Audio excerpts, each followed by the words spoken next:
Thanks, Seth. Good evening, everybody. Before I get started, I do have to tell you, I'm not that well versed in this Zoom technology, so I'm going to do my best, but you'll have to forgive me if I have a few technical mishaps, because I am going to want to share some pictures and images I have on my computer so that you can see them. Before I get started about the Camp Nichols outpost, I just wanted to show folks a couple of images of Fort Union National Monument. In case you've never been here, Fort Union was the major Army post in the Southwest, and it was the biggest fort for hundreds of miles around. This is what's left of it. It was abandoned for about 65 years. The Army left in 1891, and the National Monument wasn't established until the 1950s. So I hope you can see that the buildings are pretty much in ruins. There's not a roof on a single building. Most of the buildings were made of adobe bricks, which during their neglect just began melting back into the ground. The fireplaces and the chimneys have stood the test of time the best because they're made from fired bricks rather than the sun-dried bricks. Even though it is in ruins, it's still a very imposing fort. That's an aerial photograph of the fort. The modern building here is the visitor center. This section here was the military post where the soldiers were stationed. And because the Santa Fe Trail basically came down this valley, the Army used this section of the post as a warehouse and distribution center to supply 45 other forts. So it really was a very substantial operation. The building out here, actually the best preserved building out here, was the post hospital. And it was the best hospital between St. Louis and San Francisco. So even though the establishment is in ruins, it was a very significant landmark both in the region and on the Santa Fe Trail. And because it had such a significant military presence in the Southwest, when there needed to be greater military attention to the section of the Santa Fe Trail that flows through what is now the Oklahoma Panhandle, it naturally fell to Fort Union to deal with that issue. So let me throw up a map of the Santa Fe Trail to start for us to get into our conversation about Camp Nichols. And just in case folks maybe are not intimately familiar with the Santa Fe Trail, just a quick background on the sort of the whole trail.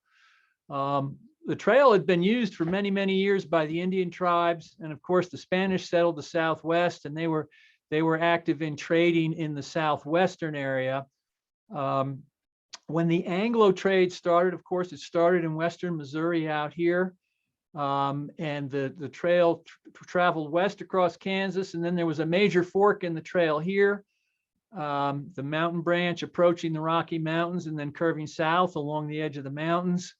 The shorter, drier, and more dangerous branch cut through your area of territory here. And then both branches reunited here in New Mexico and finished the last 100 miles or so into Santa Fe. So the long route was about 800, 900 miles. The shorter route, which was through your section, was about 700, 800 miles. And for many years, the Anglos started using the trail in 1821. And for many years, there really was very limited support for Anglo travelers on the trail. Once they left western Missouri, there was the little hamlet of Council Grove, Kansas, and really just nothing more than a hamlet or a village that began to develop in the 1840s. And really, as you can see, if you look at the dates, up until Fort Union was set up in 1851, there was really no civilization by Anglo standards out here. And so we're talking 800-mile trip, people traveling 12 to 15 miles a day with very little support for them. They, in their accounts, the travelers often talk about the Empty Prairie. And if you look at all the names in green here, of course, the prairie was not really empty. There were many different tribes with different lifestyles out there of the indigenous peoples. But for the travelers, it was a barren and difficult wilderness. And eventually Fort Larned was built in central Kansas. Fort Lyon was built in 1860, but even by the time of the Civil War, as you can see, there are very, very few outposts here on the Santa Fe Trail to support the travelers. Now, if I can get another map up here, see if I can do this. Maybe.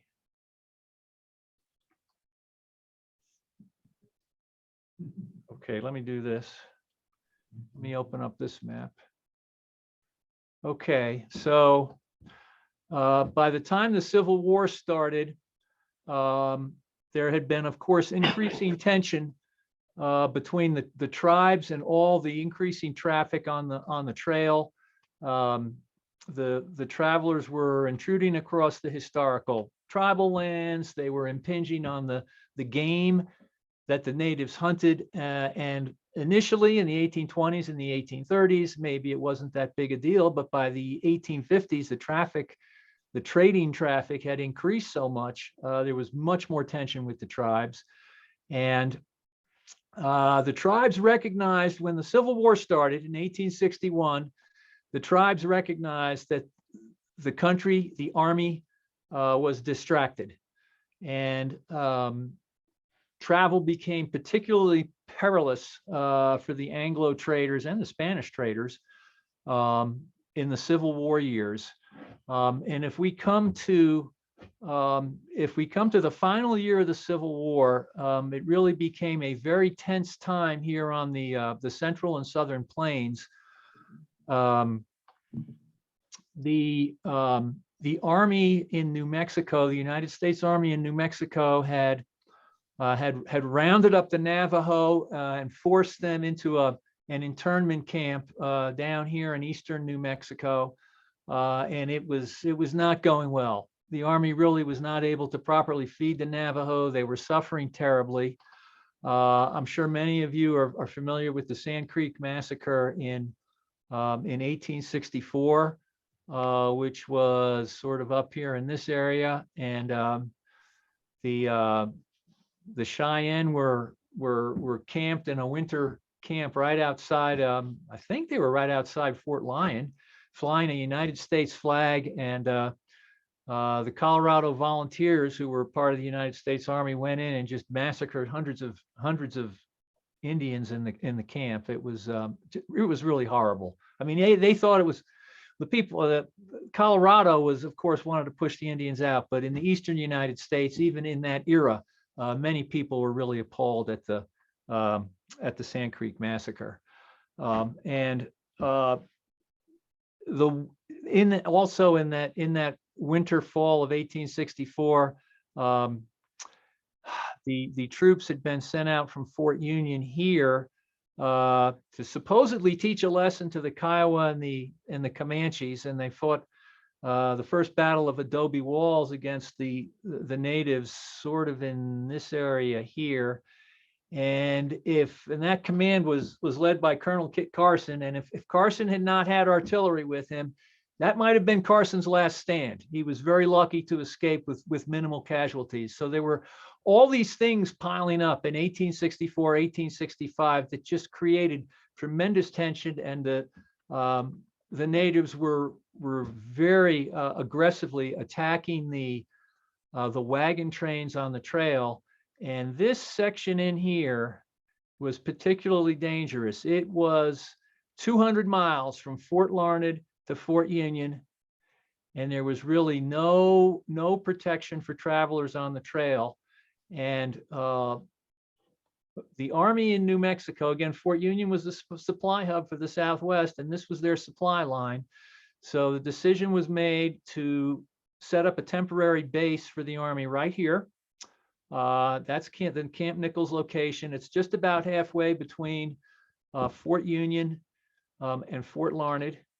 And it was set up in June 1865.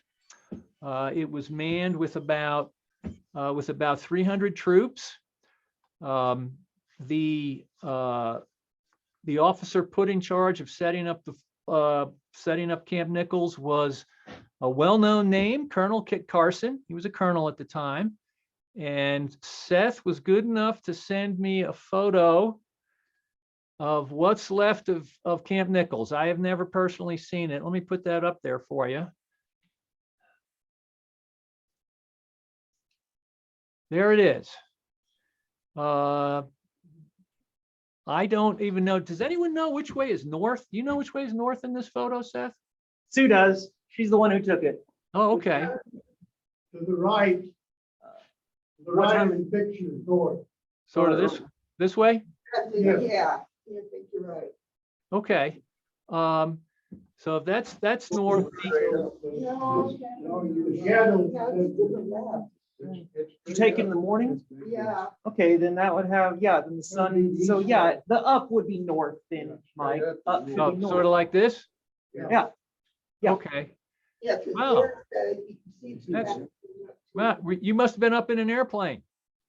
Yes, she was. Her and Jim were up. Nice. That's a great way to look at things like this. So the Camp Nichols was about 40,000 square feet, which makes for point of comparison, a football field is almost 60,000 square feet. So it wasn't real huge. About 300 troops.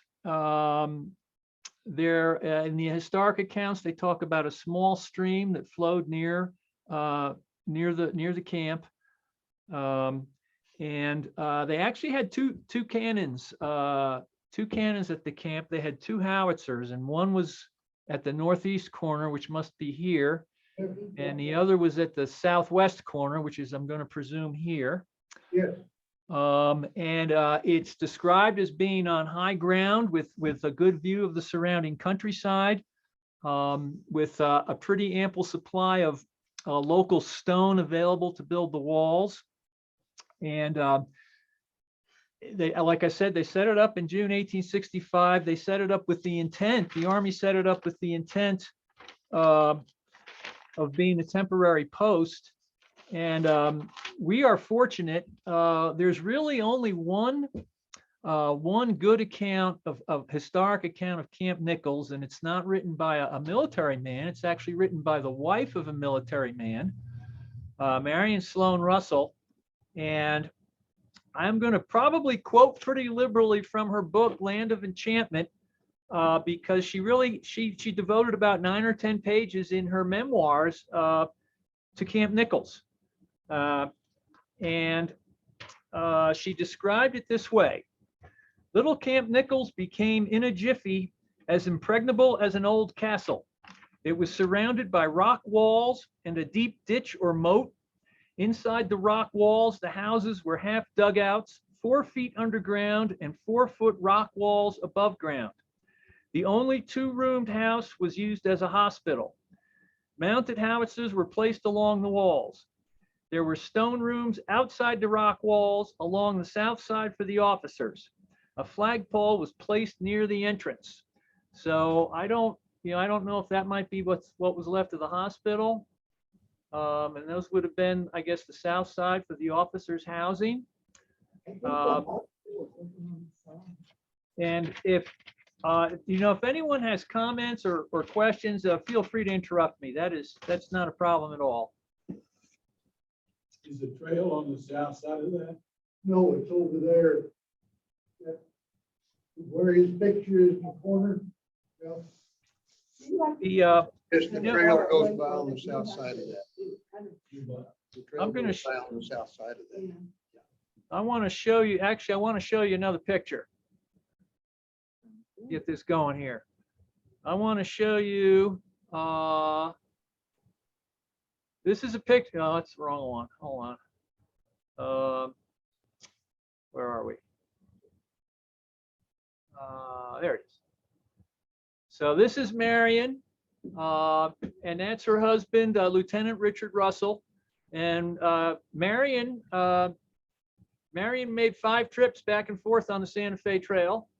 She was adventurous, and her mother was very adventurous, and she met Lieutenant Russell at Fort Union while her mother was employed as a cook at Fort Union. And so she became a young bride at Fort Union during the Civil War. And when the Army decided to set up Camp Nichols, Lieutenant Russell was assigned to Camp Nichols. And so Marion joined him out there. And they set up Camp Nichols in mid-June. And life at these frontier forts was not that easy. There were not a whole lot of creature comforts, and most of the soldiers were, that was part of the soldier's life. But the wives of the officers really had to, they just had to put up with and accept life in a dusty, kind of difficult place. Let me see what I can find from Marion's journal. I'm going to read to you a short passage that Marion wrote about basically her daily routine when she and the lieutenant were at Camp Nichols. A nice dugout was made for us. It had a dirt floor and a dirt roof. The door was an army blanket. Our bed was some cedar boughs, nice and springy. We had a folding army table and 2 folding camp stools. A soldier was assigned us as a cook. He prepared his savory stews on a Dutch oven outside, as we had no stove. He carried water from the river in a great wooden bucket. Our bill of fare was monotonous: hardtack, beans, coffee, venison, or beef. A beef herd had been brought from Fort Union, and the scouts killed both deer and antelope for us. And one of the big, one of the issues for the garrison at Camp Nichols was protecting their herd. They had a cattle herd for food, and they of course had horses for the soldiers. And when they took the animals out to graze, they had to take almost a full company of troops just to keep an eye on the animals and to protect the animals. They even had 2 laundresses at Camp Nichols. And to me, one of the interesting things about life at the frontier fort is that the soldiers, seems like the soldiers did everything. They weren't just soldiers. They were road crews. They strung telegraph wire. They were carpenters. They repaired buildings. They cut firewood. They did everything except laundry. They did not do their own laundry. And so whenever the Army set up a post, it seems there were always laundresses who went along. And there's even a kind of an amusing account from one of the soldiers at Fort Union who actually tackled his laundry one weekend, complained bitterly about it, and vowed never ever to do it again. So in a lot of ways, I think Camp Nichols, though it was small and though it was temporary, very much epitomizes the typical frontier experience for the troops and the wives in the Army. And let me show you another image. Let's see here. This was actually this is what Fort Union looked like in the Civil War years. The earlier photographs I showed you of the large adobe complex were actually built after the Civil War. And this was a large, this fort that we're looking at was about 20 times as big as Camp Nichols. All the walls were dirt. It was built completely by hand. And you can see the troops have their tents inside the dirt walls for quarters. But this is sort of what it would have probably, this is a large version, a little more complex version of what it would have looked like probably inside Camp Nichols. This is a magazine here, and of course, there wouldn't have not have been as many structures inside Camp Nichols since it wasn't so big. But this is maybe maybe the best image I can show you of what it might have been like inside Camp Nichols. And I think I can show you. This is what's left of that earthen fort today. And it's much easier to see this actually from the air. And the old adobe ruins they're kind of off to the left here. If any of you remember that building I showed you as the hospital, that's the hospital out here.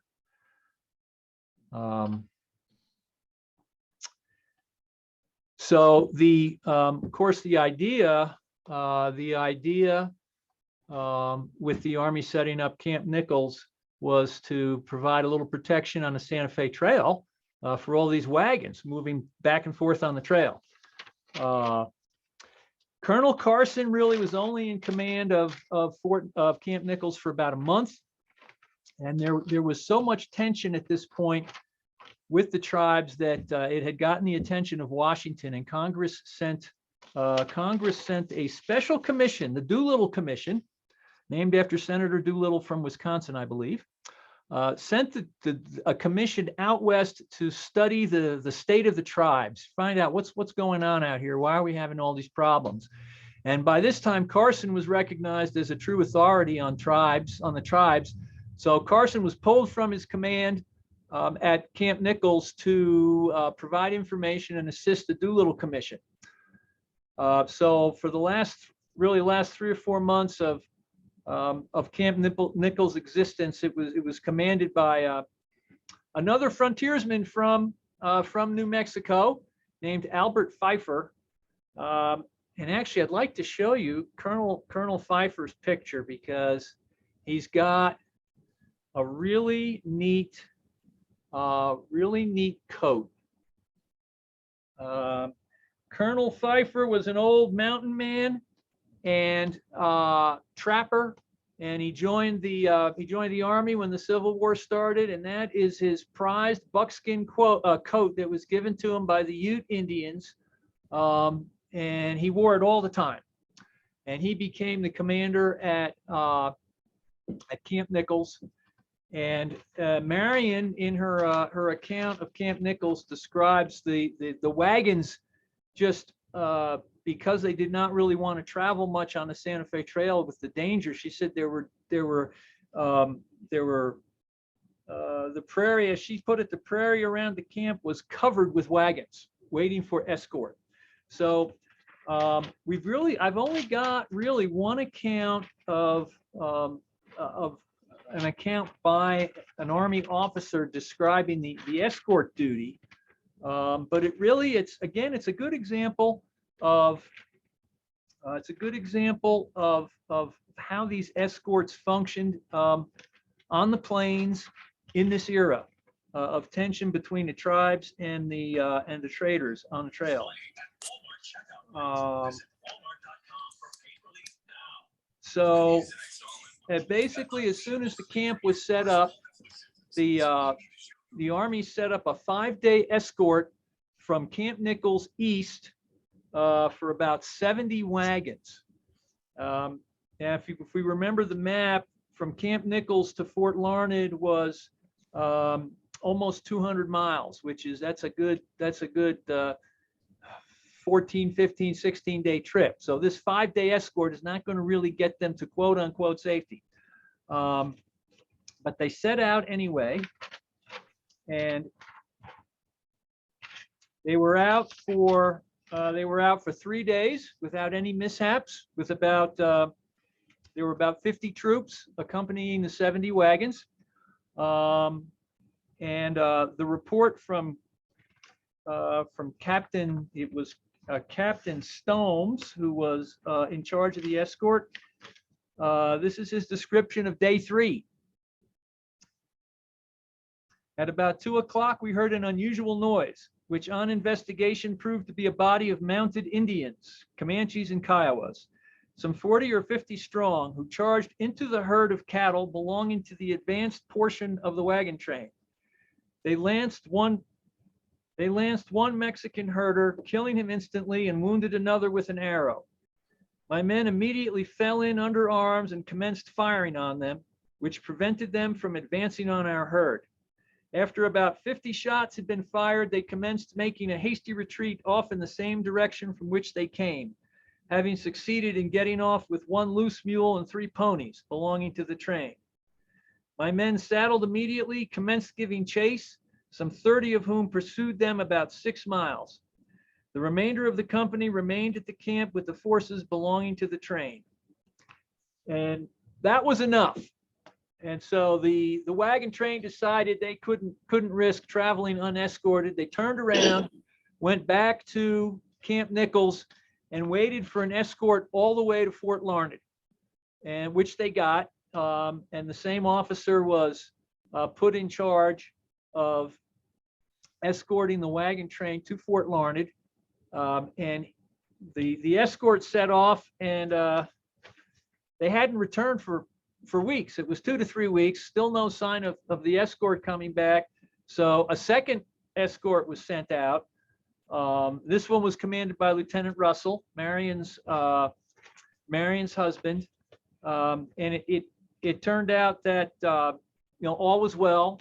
From the trader's point of view, the 70 wagons made it safely to Fort Larned.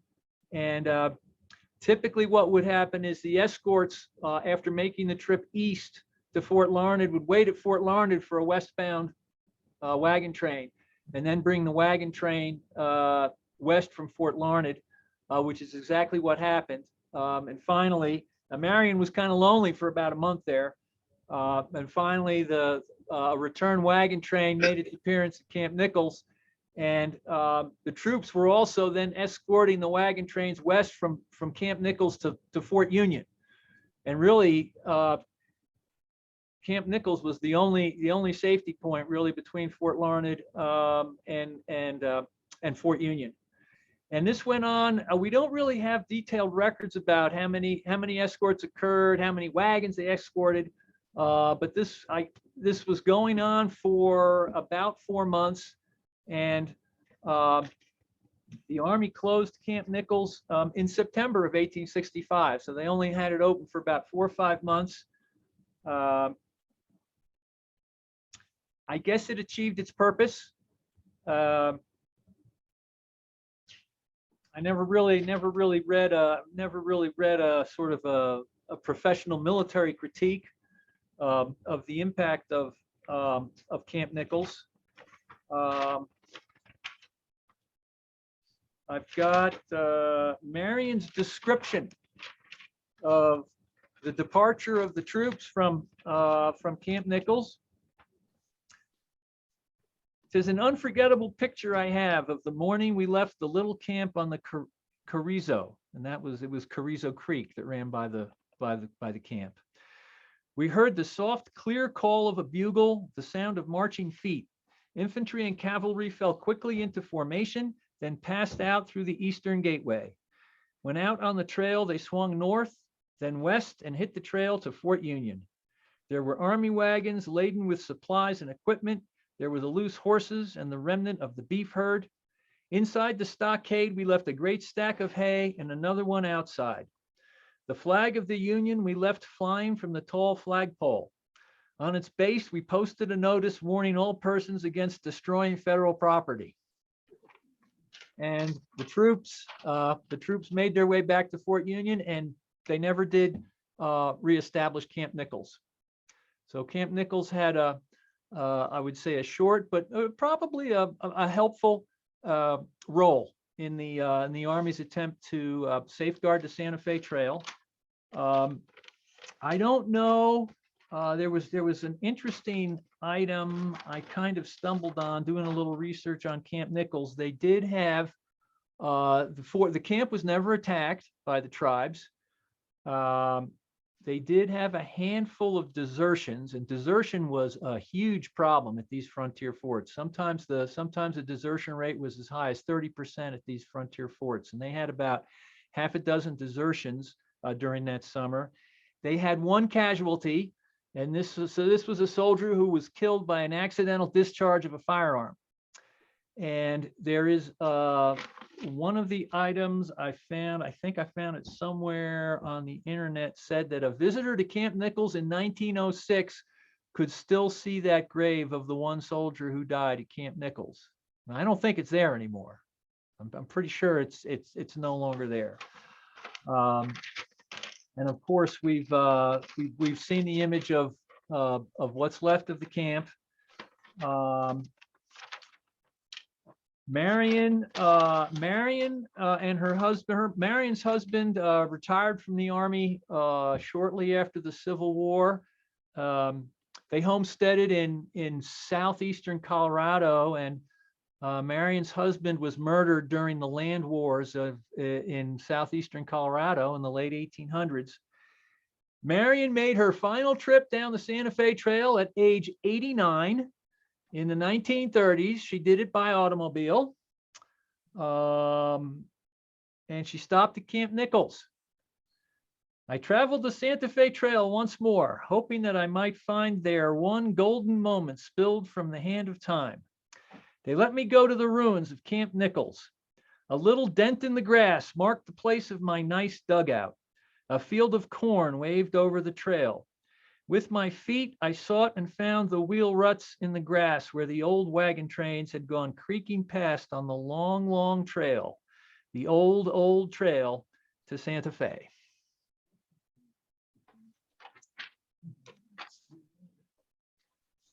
If anyone has questions or comments, I'm happy to hear hear your thoughts or your comments. Usually think of traffic on the trail going westward, it went both ways. I understand that now. I usually think of traffic going westward, but was there an equal number of wagon trains and traffic going eastward as well? There was a lot of eastbound traffic on the trail, particularly in the earlier years of the trail. There were more Hispanic merchants traveling eastward, originating in New Mexico. There was more Hispanic originated traffic in the early years of the trail. It did continue even into the later years of the trail. But there was also, of course, for the Anglos, they would travel. They had to travel back east to get back to where they started. So there was a lot of traffic in both directions, including going west to east. It's my understanding that the troops go from Fort Larned to Nichols, stay there and wait for one going back. They didn't go on to Union. Different escort came from Union up to there, and then we go back. I'm sorry, I didn't really understand the question. I had a hard time hearing you. Here, for starters, this will help, I think, to put that closer to John. My understanding that the troops didn't go from Nichols or didn't go from Larned to Union. They'd come down to Nichols and wait for a train going back to Larned.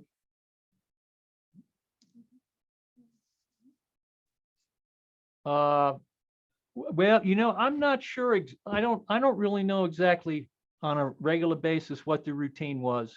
You're saying they would not have gone all the way from Fort Larned down to Fort Union? Right. They'd wait at Nichols for a train going back. I think in her book, Marion talks about sometimes the escorts waiting to go to Fort Union, but I have to tell you something about, as much as I enjoy Marion's book, she wrote that book when she was in her 80s. And I don't take all the details as gospel, because I think sometimes maybe her memory was not 100%. So you may be right. I don't really know for sure. I mean, Camp Nichols was only occupied for 4 or 5 months, right? Something like that, along with that time period, you said, right? Right, just a few months. So, I mean, that's pretty, they may have done that during the time when the camp was occupied, but what did they do at times before or after that? There might have been something different then as well. My understanding for the days when there was no Camp Nichols is that there sometimes were escorts all the way from Union to Larned. I think the thing about the escorts for the private merchants who were traveling the trail is that was, they really weren't guaranteed an escort by the Army. I mean, the Army's first priority was to escort the U.S. mail, and to escort, if the Army paymaster was in their vicinity, they had to escort the Army paymaster because he was traveling with hundreds of thousands of dollars of cash. And so the escorts for the merchants were a little bit hit or miss. But apparently there were times when they might have gone all the way between Larned and Union, but probably not on a regular basis. Does Fort Union, do you guys still have your, the book posted on the website? The one that was a study that they had done? Are you talking? 1,000 pages. Are you talking about the great big book, the historical study of Fort Union? Yes. Yeah, that's still up there. And in fact, I could, there must be a way I could send you the email link to it, the online link to it. I guess if I sent that to you, Seth, could you get it to someone? Yeah, absolutely. Yeah. Yeah, I can, if you want, I can send you the link. It's a great big PDF file. It's like a 700-page book. But I can send Seth the online link and he could get it to you and you can just pull it right up. It's still there. I had gotten into it and they had quite a bit about Kit Carson at Fort Union. Well, not quite a bit, but probably 5-10 pages. Yeah, Kit Carson is without question our most famous personality at Fort Union. Yeah. Without question. He was briefly commander of the fort, but he was in and out of the fort for during all the Civil War years, probably from 1861 to about 1865, 66. He was a frequent presence in the fort.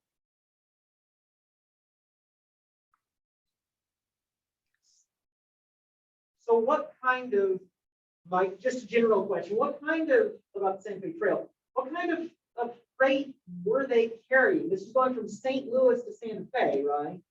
Was the overall. Right. Well, yeah, Western Missouri Independence or something like that. Yeah.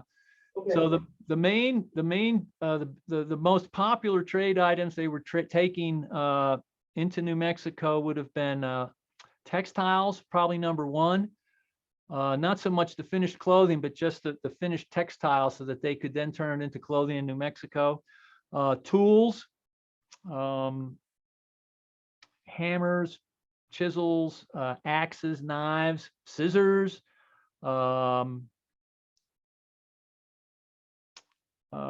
beads, perfume, but textiles really were the big one.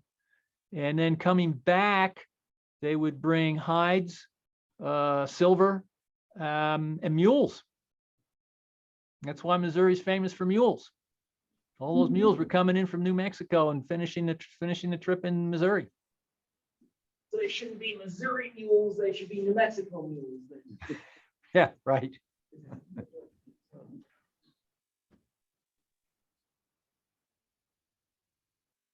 Do you know who the fort is named for?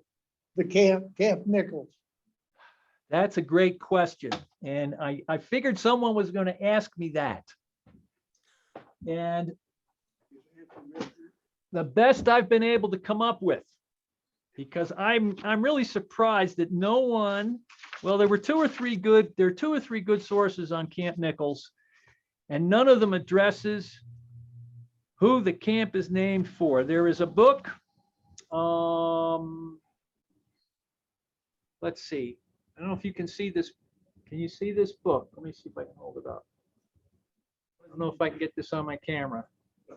It's blending in with your background, Mike, so we can't see it. Oh, okay. Let me take that off. Hold on. Let me do that. I have a book entitled Oklahoma Place Names. And in that book, it was published in 1965, that a Major General William Augustus, I believe it was, Nichols. Really? That's interesting. So I've got a book here called Forts of the West by Robert Fraser.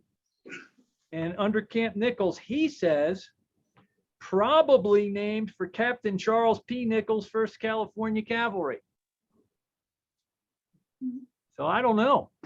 Well, the Oklahoma place names list this guy, and I got online today and found that this same name, he was born in 1818, spent all his life in the Army, died in 1869, never retired. He died on duty. Well, you may be right. I don't know. That's a mystery for me about this origin of that name, which is kind of strange. You'd think that would be well known.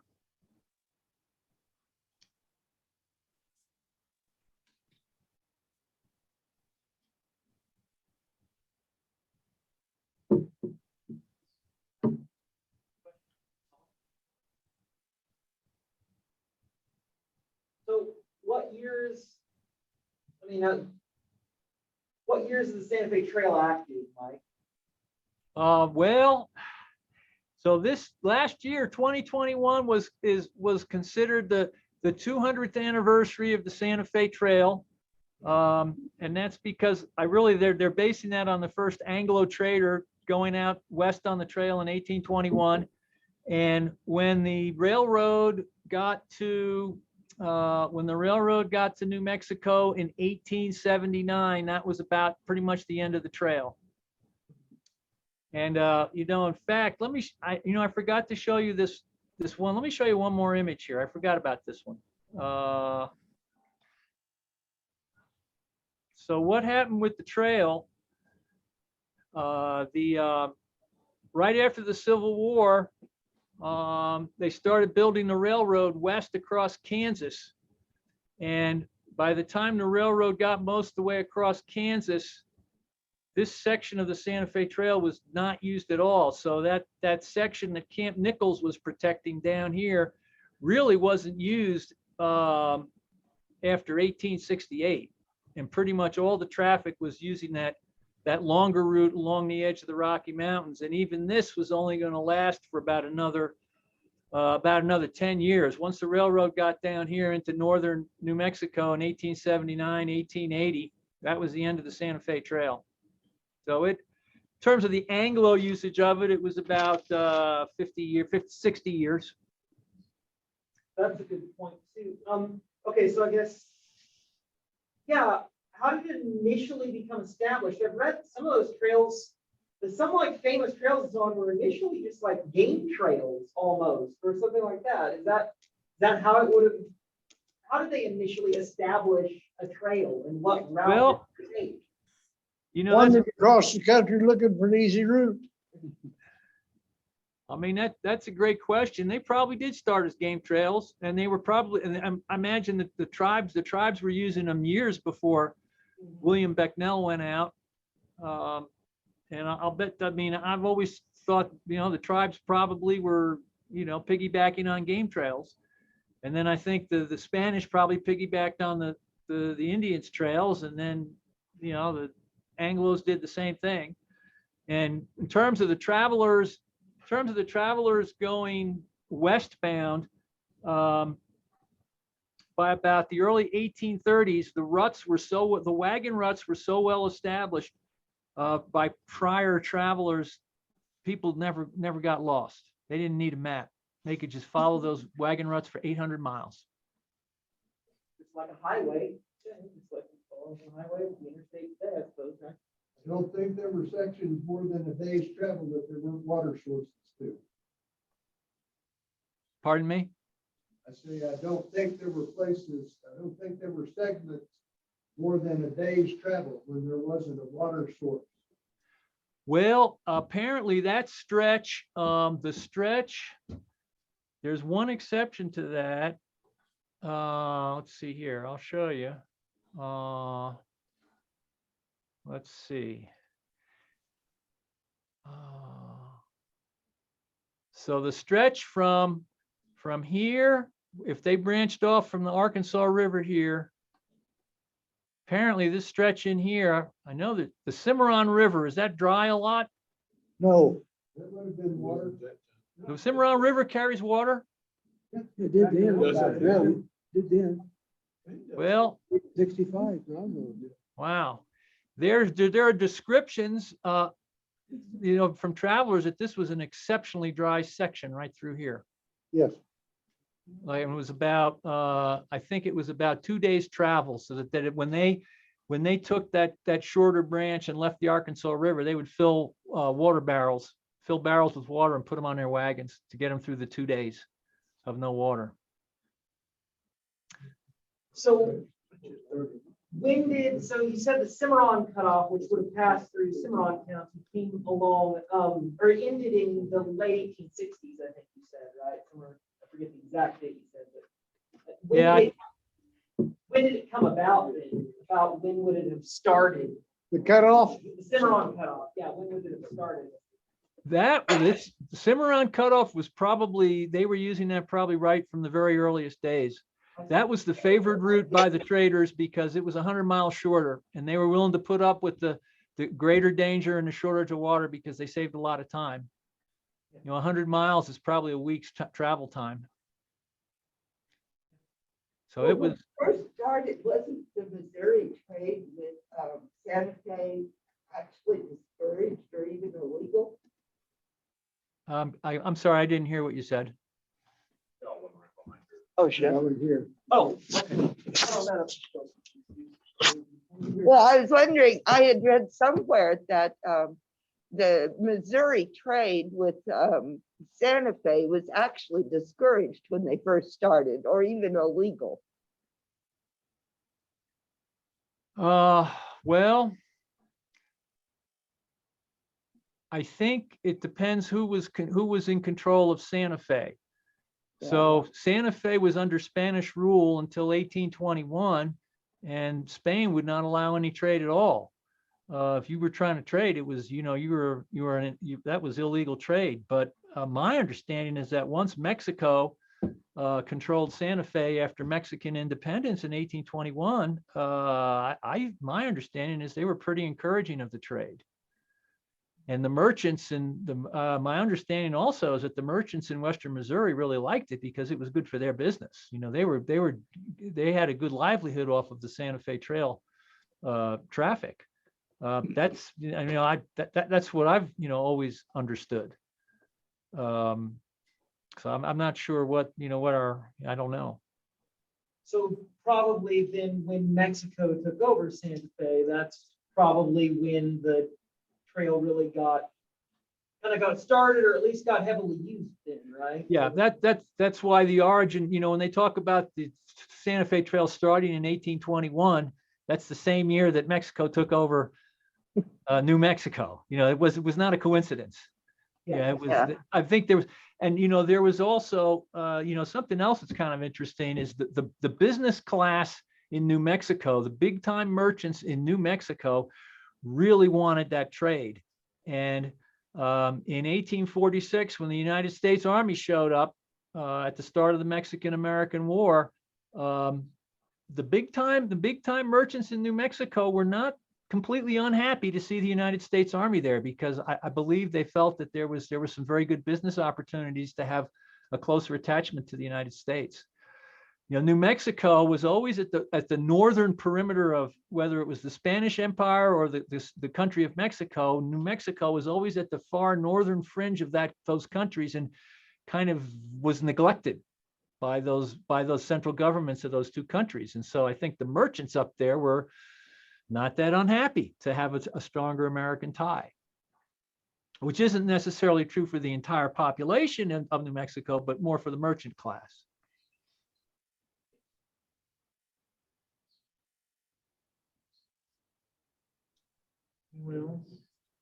Anyone else have anything, any questions, comments?